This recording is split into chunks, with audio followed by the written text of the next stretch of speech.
సింగరేణి కార్మికులకు దసరా బోనస్ కార్మికులకు బోనస్ ప్రకటించింది ప్రభుత్వం। ఈ ఏడాది సింగరేణి లాభం దాదాపు 2360 కోట్లు, లాభాల నుంచి దాదాపు 34% కార్మికులకు బోనస్ ఇవ్వాలని చెప్పేసి నిర్ణయం అయితే తీసుకుంది। ఒక్కొక్క కార్మికుడికి 1,95,610 రూపాయలు బోనస్గా ఇవ్వబోతున్నారు।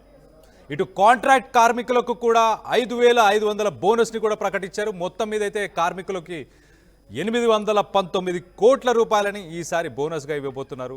నల్ల బంగారంగా చెప్పుకునే ఆ బొగ్గుని బయటికి తీసే సింగరేణి కార్మికులందరికీ 34% బోనస్ని ఈసారి అయితే పండుగల సమయంలో ఈ శాతం కార్మికులని ఉత్సాహపరిచేందుకు మొత్తానికైతే సింగరేణి ఈ నిర్ణయాన్ని తీసుకున్నట్టు తెలుస్తుంది। సో సింగరేణితో పాటు రాష్ట్ర ప్రభుత్వం కూడా ఈసారి 819 కోట్ల బోనస్ని ఇవ్వాలని చెప్పేసి సింగరేణి అలాగే రాష్ట్ర ప్రభుత్వం రెండు కలిసి డిసైడ్ చేసినట్టు తెలుస్తుంది।